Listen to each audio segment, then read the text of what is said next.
Hello everyone. आज हम लोग क्लास 7 में एक्सरसाइज 1.1 का फोर्थ क्वेश्चन सॉल्व करेंगे। लिखा है, एक हवाई जहाज समुद्र तल से 5000 मीटर की ऊंचाई पर उड़ रहा है। एक विशिष्ट बिंदु पर यह हवाई जहाज समुद्र तल से 1200 मीटर नीचे तैरती हुई पनडुब्बी के ठीक ऊपर है।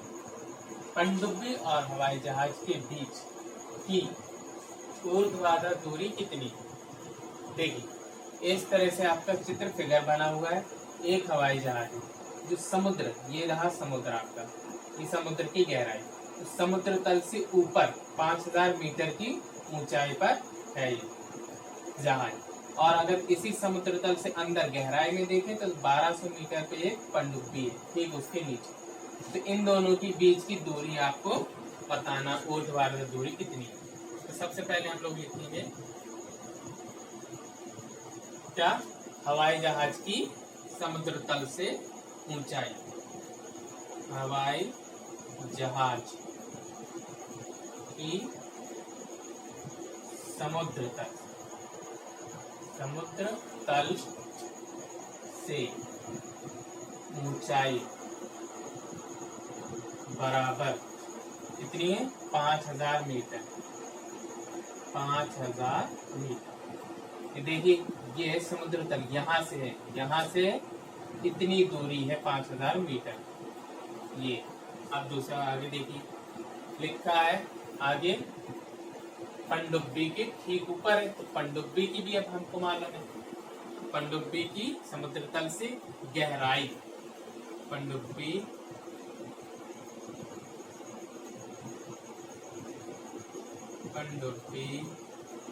की समुद्र तल से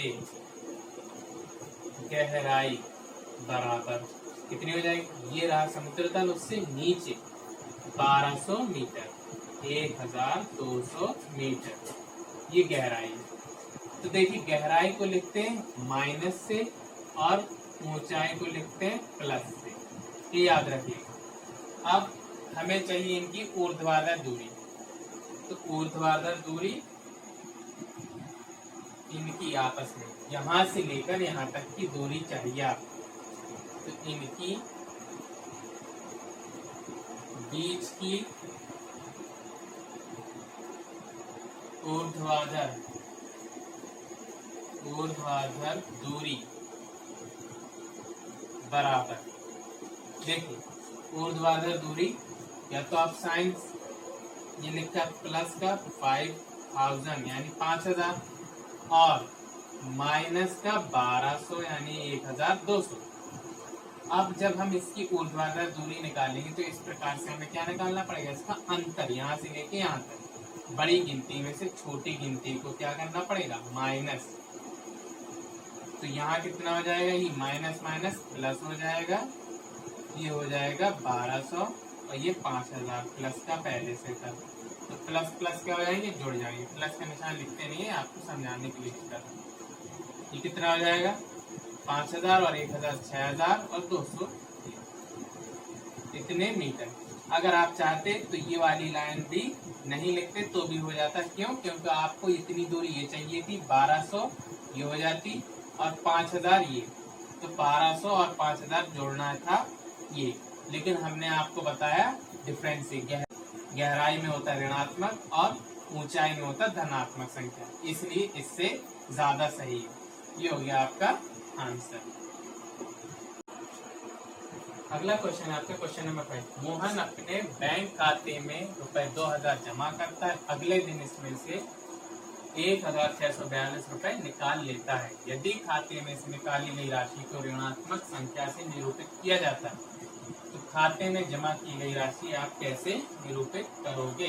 निकासी के पश्चात मोहन के खाते में शेष राशि ज्ञात कीजिए। तो सबसे पहले आपसे पूछा गया है यहाँ, यदि खाते में से निकाली गई राशि को ऋणात्मक संख्या से, यानी कि अगर पैसा निकाला गया तो वो कैसा है? ऋणात्मक संख्या से निरूपित किया जाता है। तो खाते में जमा की गई राशि आप कैसे निरूपित करोगे? तो यहाँ से लिखेंगे खाते में जमा की गई राशि, जमा की गई राशि को कैसे निरूपित करेंगे?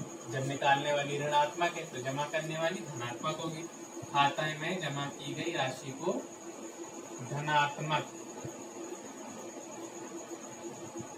संख्या से निरूपित करेंगे।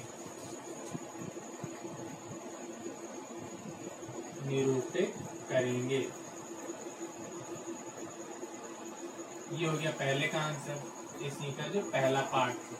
अब इसमें आगे पूछा गया है निकासी के पश्चात मोहन के खाते में शेष राशि ज्ञात की।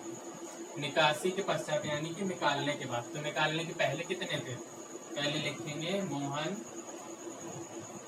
के बैंक खाते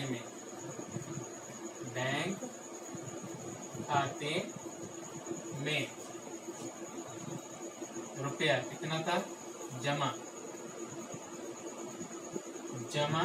बैंक खाते में जमा बराबर कितना? 2000 रुपया। 2000 रुपया उसने जमा किया। अब उस मोहन के बैंक खाते में जमा बराबर 2000 रुपये। अब मोहन ने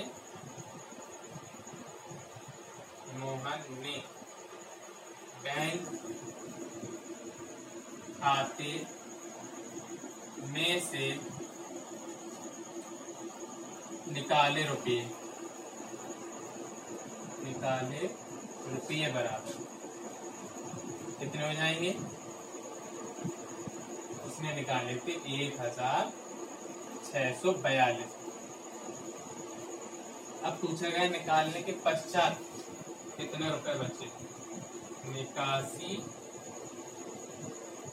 के पश्चात शेष रुपए बराबर कितने रुपए बचे? तो उसके में थे कितने? 2000 रुपए, जिसको हमें कैसे निकालना था? धनात्मक, और निकाले ऋणात्मक, यानी कि ये। अब इसको घटा देंगे। 2000 में से 1642 घटाए, कितने बचे? देखिए ये बचा 8, 10 में से 2 गया 8 बचा, और 9 में से 4 गया 5 बचा, और 9 में से 6 गया 3 बचा। 358 रुपए उसके बचे। ये हो गया आपका आंसर।